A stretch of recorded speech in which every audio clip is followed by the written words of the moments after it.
Yo, what's up, guys?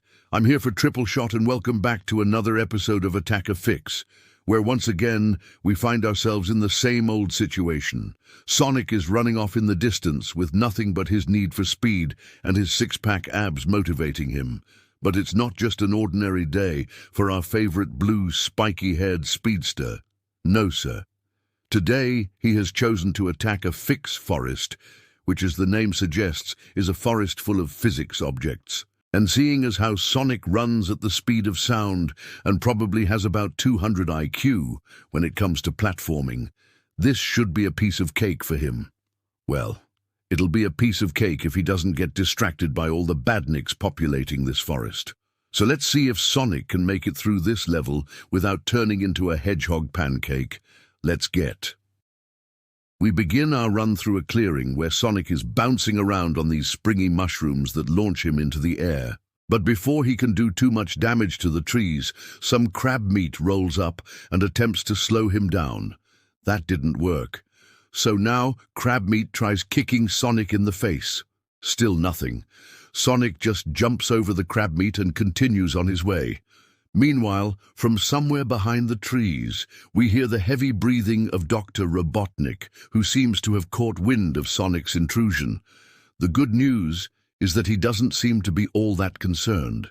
Instead, he seems to be more confused than anything.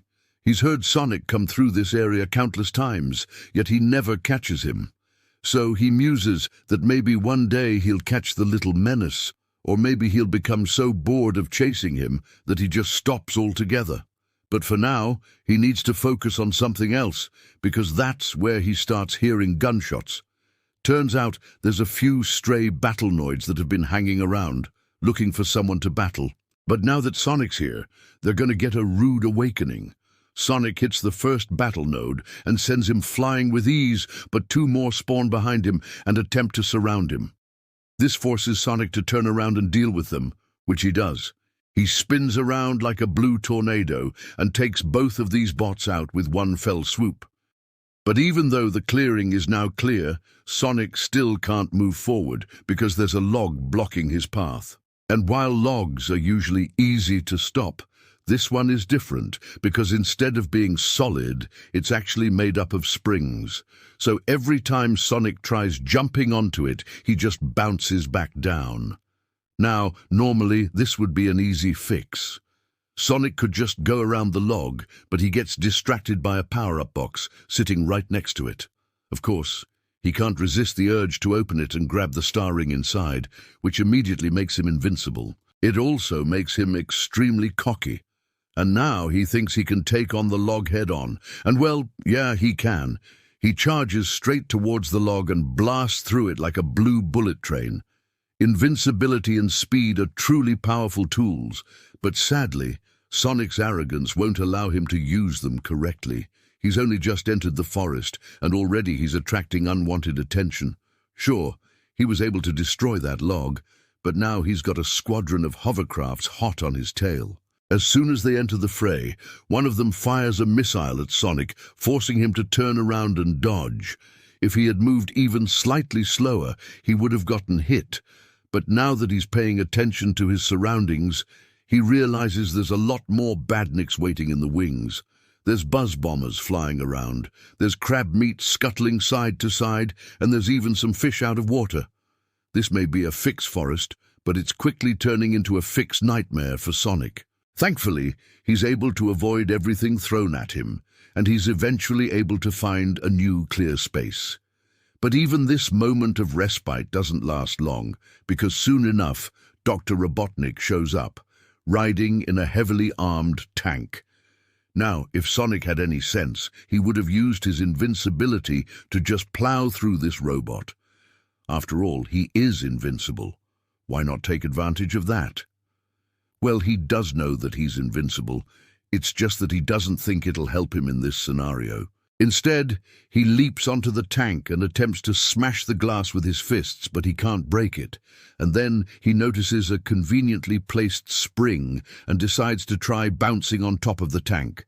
Maybe if he gets high enough, he can flip the vehicle over. And well, he does get pretty high, but unfortunately, he doesn't quite get enough.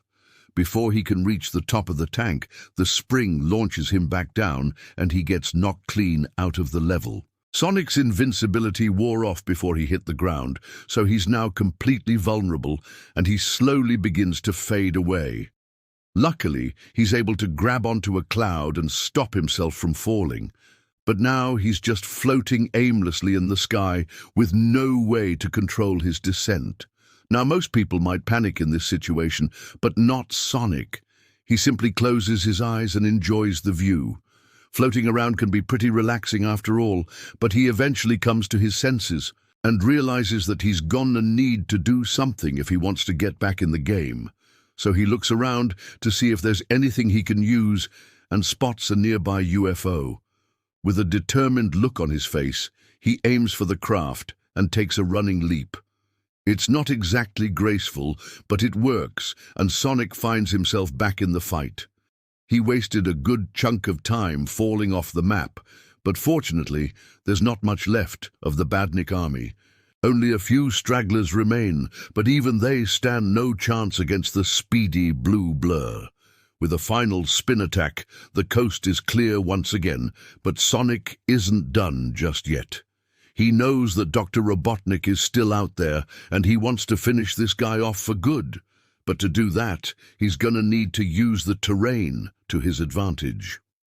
As Sonic approaches, Robotnik opens fire with his tank cannons, but now Sonic can easily dodge the incoming shells by bouncing off the walls. Now this is the type of challenge Sonic usually loves, a good old-fashioned game of cat and mouse, but unfortunately he's feeling a little too cocky for this. Every time Robotnik turns around to fire, Sonic just mocks him with a peace sign, and Robotnik is getting fed up. He's tired of this little game, so he picks up the pace. He drives his tank directly at Sonic and smashes through the wall, taking the fight outside. And oh boy, this is not gonna be good. The forest is in ruins. All of the trees have been destroyed, and the ground is covered in debris. At this point, it's not even a fight anymore, it's a massacre. Dr. Robotnik is just plowing through everything in sight, and Sonic is getting desperate. So as a last-ditch effort, he does the one thing he hasn't done all run, uses his speed. He runs circles around the tank, gaining speed and momentum until he can run up the side and flip the vehicle over. The tank's engines start sputtering out, and smoke is coming out of the exhaust pipe.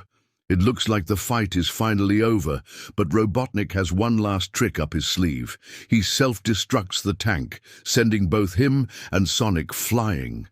In the end, Sonic manages to escape with a few singed hairs, but other than that, he's fine.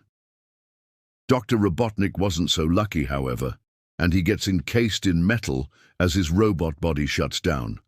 With the battle over, Sonic finally takes a good look at the damage he's caused.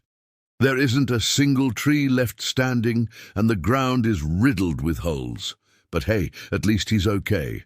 And in the end, that's all that matters. So Sonic takes off, leaving the destruction in his wake. If you enjoyed this episode of Attack a Fix, make sure to leave a like rating and comment below to let me know what you think. I'll see you next time.